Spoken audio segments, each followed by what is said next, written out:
kembali dari Bapak Daniel Rangga di Flores NTT. Shalom, selamat malam pendeta dan kru tajam. Ada pertanyaan yang ingin ditanyakan. Apa pentingnya uang 30 keping perak bagi Yudas setelah ia mengkhianati Yesus? Silakan pendeta. Terima kasih. Pendapat Jeffrey dulu atau Salomo dulu? Kalau ditanya apa pentingnya uang 30 keping perak setelah ia mengkhianati Yesus, setelah ia mengkhianati Yesus. Kalau kita tahu ceritanya, setelah ia mengkhianati Yesus, dia menyesal. Dan dia tapi gantinya dia bunuh diri. Itu yang saya pahamin. Ya. Artinya uang itu setelah disadarin tidak penting ternyata gitu. Setelah ia mengkhianati Yesus, setelah dia melihat apa yang Yesus alami. Begitu pendeta. Terima kasih keterangannya. Dan memang dalam Kisah 1 ayat yang ke-18 dikatakan, Yudas ini telah membeli sebidang tanah dengan upah kejahatannya, lalu ia jatuh tertelungkup dan perutnya terbelah sehingga semua isi perutnya tertumpah keluar. Jadi dia mati. Dan uang itu, tentang uang yang 30 keping perak itu, digunakan untuk membeli sebidang tanah. Tapi apakah Yudas ini yang pergi membeli sebidang tanah itu? Ceritanya demikian. Kita baca bagaimana sampai uang itu dipakai membeli sebidang tanah. Coba kita baca di dalam Matius pasal yang ke-27. Matius pasal yang ke-27 ayat 3 sampai ayat yang ke-8. Pada waktu Yudas yang menyerahkan dia melihat bahwa Yesus telah dijatuhi hukuman mati, menyesallah ia. Lalu ia mengembalikan uang yang 30 perak itu kepada imam-imam kepala dan tua-tua dan berkata, "Aku telah berdosa karena menyerahkan darah orang yang tak bersalah." Tetapi jawab mereka, "Apa urusan kami dengan itu? Itu urusanmu sendiri." Maka ia pun melemparkan uang perak itu ke dalam bait suci, lalu pergi dari situ dan menggantung diri. Sekarang bagaimana dengan uang yang ia sudah lemparkan ke dalam bait suci? Jadi dia tidak sempat, "Oh, kamu tidak mau terima uang saya, ya sudah saya pergi mau cari sebidang tanah." Tidak, ia lemparkan itu katanya di dalam bait suci, lalu ia pergi untuk bunuh diri. Di ayat yang ke-6, imam-imam kepala mengambil uang perak itu dan berkata, tidak diperbolehkan memasukkan uang ini ke dalam peti persembahan, sebab ini uang darah. Lalu ayat yang ke-7, sesudah berunding, mereka membeli dengan uang itu tanah yang disebut tanah tukang periuk untuk dijadikan tempat pekuburan orang asing.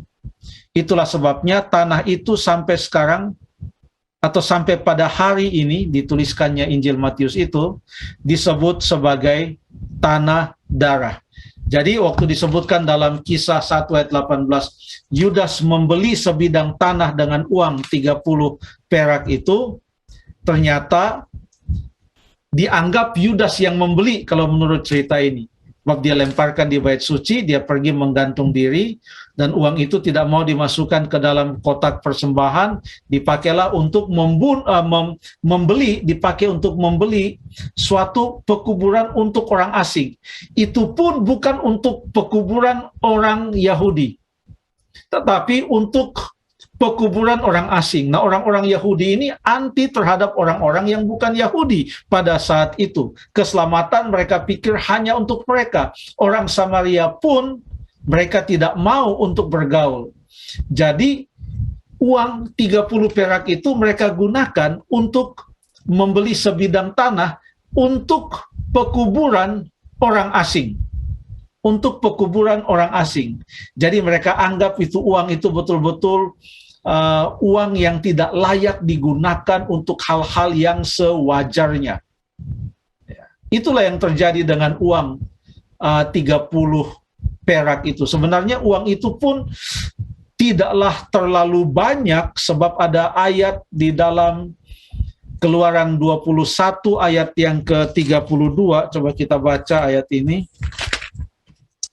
Keluaran pasal yang ke-21 ayat yang ke-32 berkata, tetapi jika lembu itu menanduk seorang budak laki-laki atau perempuan, maka pemiliknya harus membayar 30 sikal perak kepada tuan budak itu, dan lembu itu harus dilempari mati dengan batu. Jadi dianggap ini hanya untuk pengganti uang budak yang diperjualbelikan pada saat itu.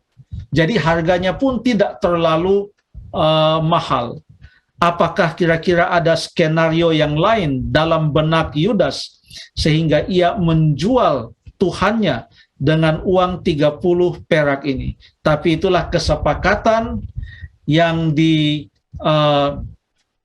disepakati atau dibuat, dan Yudas sangat kecewa sebab skenarionya itu tidak jalan karena Yesus mati.